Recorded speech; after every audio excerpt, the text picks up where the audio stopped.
So I had an interesting call today. Right now I don't have any lawnmowers here, even the ones that I'm finished with. I took the last one back today, got paid for it.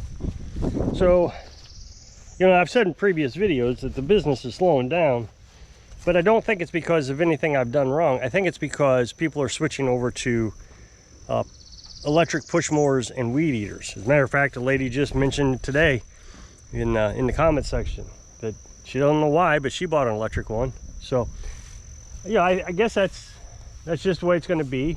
So I just have to figure out how to deal with it. Or do I want to do more, like work on ATVs or something, which I absolutely don't. So when you get into this kind of mindset that, oh man, there's no work, you got to be careful. And I learned this over the last few years. You got to be careful when customers call and they're wanting you to do something that's you wouldn't have typically done when you were busy. So got a call today, and it was quite clear that to me that there was something wrong with this guy. He was being manipulative. So usually, let me give you an example. I don't work on ATVs, I just said that. And people call and say, hey, do you work on ATVs? I'll say, no, I sure don't. And then they get into this routine trying to explain to you what's wrong with it, what I could, you know, won't hold me responsible for anything. And they just won't let you talk. Or they may not even say, do you work on ATVs? They'll just say, I have an ATV, which means they already know that I don't work on them. And they'll just keep spewing out. And you're not allowed to talk. You can't talk. They interrupt. They stutter. They fill in the gaps with words like just to keep you from saying no, hoping that if they can give you enough information that you'll say yes. Just had over the, I don't know, maybe in like March, had a guy call, wanted me to work on a lawnmower. It was an old Craftsman. And I said, well, how old is it? He says, oh, I don't know. I don't remember the date. So let's just say 97. I said, I'm sorry, I can't work on that. And as soon as I said that, he went into this, well, let's see, what can it be? And, you know, I just kept rambling on, trying to figure out what was wrong with it. And I stayed on the line with him. I was trying to be nice. Let him know how to do a diagnostic. You can put carb cleaner in the carburetor, see if it starts off. If it'll start, then it's a carburetor issue or a gas line issue, or, you know, something wrong with the fuel. And I bet he spent 20 minutes trying to get me to look at this lawnmower. And I said, no, I'm just not going to do it. So then he says, well, I got this other lawnmower, and it's like a 2010. I said, oh, okay, well, yeah, I could look at that. Now, just to let you know, it has an older, that's not what it was. Excuse me, I was wrong. He says, I got this John Deere, and it has a brand new engine on it. You gotta watch Red, she's heading up to the road. So, and he says it's got a brand new John Deere engine on it. And well, John Deere doesn't make an engine. They put their label on it, but it's a Briggs & Stratton engine, or Kawasaki, or a Kohler. I don't even know if I can't remember the last time I've seen a John Deere with a Kohler, so I don't even know if they currently use Kohler. They might. And he says, will you work on that? And I said, no, it's an old mower. I'm not gonna do it. And what makes matters worse is they swapped out the engine. Hard telling what they've done to manipulate that. And the thing is, you get into it, they'll say, oh, it's not running, and you get into it, and what they've done is they hit something so hard with it that the blades are locked up, and you got to get up underneath there. Now you're looking for parts for a lawnmower and not an engine. I mean, the ignition solenoid, for example, that is not an engine problem. An ignition solenoid is a lawnmower problem. So he may have a new engine, but when you go to the ignition solenoid, that's an old item. And you'd be able to find an ignition solenoid. I'm not saying that. I'm just using it as an example that you may not be able to find it. So, you know, they always know more than you, and they want you to they want to throw off your guard. Well, this person gets on Facebook, says, does anybody know about a lawnmower mechanic in the area? Not that guy in such and such town. He won't help anybody. Well, that's not what I said. What I said was I wasn't going to work on old lawnmowers. So, you know, it's all manipulation. That's all it is. So today I get a call from a guy, and he says, I got a couple lawnmowers, and he says, I'm getting ready to move, and I'm going on vacation, I'm selling my house, and he goes on and on and on, and I'm like, okay, when are we going to get to the point where we talk about lawnmowers? And he says, I got a couple lawnmowers, and is there any chance that you could pick them up? And I said, yeah, I can pick them up. And I start listing off my prices. There's two different price ranges. One for anything under 40 inches, another price for anything over 50 inches. Even if I had a trailer, because I know some trolls going to say, that's why you need a trailer. I probably wouldn't get a big trailer. I'd get a littler trailer. It may hold 60 inches. I doubt it. I might be able to modify it so it would hold 60 inches. But in the end, I still think that the 60 inches or the 50 inches is still going to be a higher price move. But at that, he had two lawnmowers. So that would be 2 trips. Even if I had a trailer, I wouldn't get a big trailer because that little truck can't haul it. And I'm not going to go out and buy a $60,000 truck so I can haul lawnmowers around. It just doesn't make sense. This is a hobby business in a small town. So, yeah. So he says, okay, yeah. So, oh, and I forgot to tell you. He says, as soon as I tell him what the price is, he says, well, you know, I live over here in this other town, and that's a 40-mile trip. So now I'm making 2 trips. That's 80 miles, 160 miles. And I said, oh, that wouldn't be worth it. No, that just isn't worth it. Oh yeah, I'm gonna have to pay somebody to do it anyways. I'm gonna have to do it. Well, I mean, we're looking at $300 to $400 to go pick these things up. This is not going to be a cheap. I mean, you got to think about it. If I had mowers sitting here, remember, it's easy to say yes when you don't have lawnmowers sitting here. But you have to think about it as if you do have lawnmowers here, because tomorrow I could have a slew of lawnmowers, and sometimes that's exactly what happens. Friday hits, and all of a sudden you got a bunch of them. I know I think I have one coming tomorrow. So, you know, I got to think about that customer.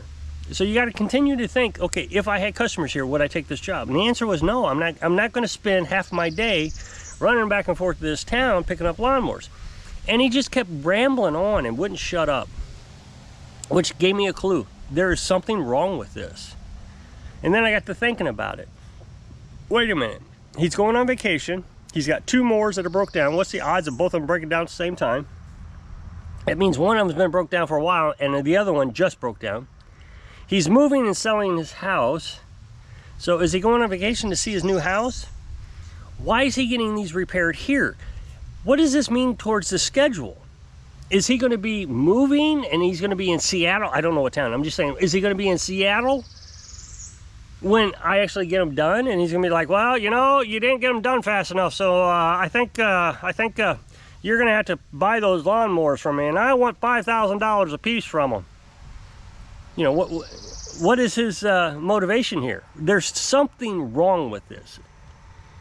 It would be a lot smarter to me if he just hired a guy or a kid to mow his yard for him, you know, pay the $100, whatever it's going to cost to mow the yard. It's going to be a lot cheaper than what it's going to be for me to pick it up and deliver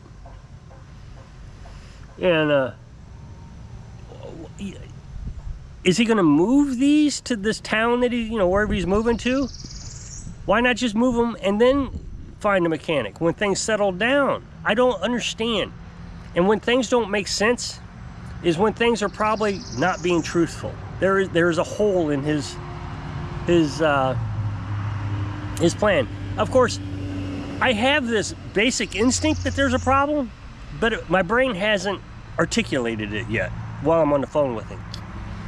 I articulated it enough to say, no, I'm not going to pick it up. So anyway, it took me 3 times to say, look, I'm not going to do it. It's just not worth it to you for me to go pick these things up. by the time you're paying for shipping and handling and all that stuff, you're gonna way exceed the value of these lawnmowers probably. So he says, well, I'm gonna have to hire somebody anyways. I said, okay, well, you know, that's fine, but I'm just not gonna do it. And he just wouldn't take no for an answer. And when they do that, just like with the ATV or the old lawnmowers, they're trying to get you to say yes, even though your policy says no. Why not have me work on these lawnmowers before his schedule got so hectic? You mean you're telling me you just remembered that you're moving, selling your house, and going on vacation this week? You just remembered that, and this is the week you decided, I need to get those lawnmowers worked on. So, you know, none of it is adding up for me. If you're that sporadic in your planning, then, you know, it really is your fault. It's not mine, and I'm not going to fix it for you. So he says, well, I'll have to find somebody to bring them down. I said, okay, that's fine. Well, see, that's where he got me, because at this point I feel like, okay, I've already settled the problem about the pickup and delivery, but my mind has not figured out what my instincts already told me. My instincts told me there's something wrong with this guy. My mind hasn't caught up with that. So when I said no to the pickup, that was my instincts talking. After I got off the phone, I realized, oh, wait a minute. There's a problem, and I should have said no to the work also.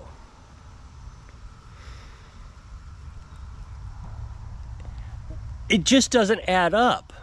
Is he going to bring him here, have me spend $500-600 on parts, because I'm sure they're commercial grade, so they're going to be expensive.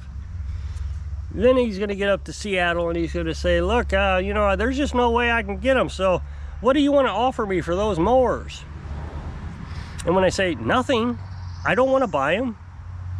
Well, you're going to have to sell them for me then. No, I don't want to sell them. You know, you're starting to rack up storage fees. Well, I can't afford storage fees, so you're just going to have to sell them and send me the remainder of the money. You know, I could see this happening. I saw this happening with my dad in Florida when he was campsite host.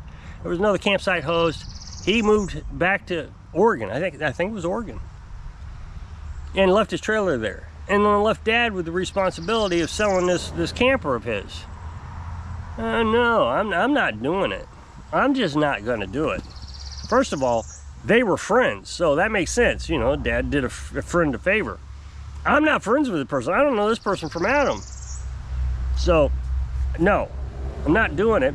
So now when they get here,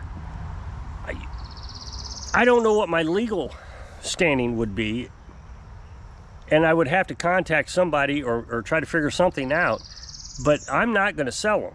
Not for him. I'll sell them. If he decides he's not going to pick them up, I'll do a mechanics lien on them and sell them for the price I got the money into it, and then give the whatever remaining money to the state. I'm just going to knock him out. I mean, I'll have to figure out the legals on him, but think about it. See how all this is just, it's crazy. And the thing is this is not one person. It's not like, well, this is a random thing. It happens every now and then. This happens all the time. People trying to manipulate you, and you got to sit there and try to race in your brain. What is the scam? There is a scam somewhere in here. What is it? And you got to do it within the 10 or 15 minutes you're on the phone with the guy. You got to figure this out. All the while he's rambling so he can scramble your brain so you can't figure it out. So, I don't know. I'm just so sick of the human race. There's just too many of them. I get this in the comment section all the time. You're only finding a few bad apples. Well, I'm telling you what, that bad apple is spreading, and the whole population is getting this way. I'm away from the apple batch. I'm over here by myself, and I see it so clearly. I don't know why nobody else sees it. The majority of people are scam artists, and it's just insane. They can't just say, oh, here's the truth. I'm moving to Seattle and I want to give you these lawnmowers. Because I actually thought that's where he was starting out with. I really did. When he was stuttering and all that, I really thought he was going to say, I got a couple mowers. Do you want them, and how much would you pay for them? Because I get that a lot too. They'll call and they'll stambler around for 20 minutes, and before you know it, you're discussing about, you know, selling and buying lawnmowers. And it's like, wait, I don't sell lawnmowers. I don't trade lawnmowers. Had that call just the other day, as a matter of fact. So if you'll click this up next box to take you to a video over to my other channel, I really would appreciate it if you go check it out. So if I can inspire you, don't get scammed, so you can live your dreams. Thanks for watching.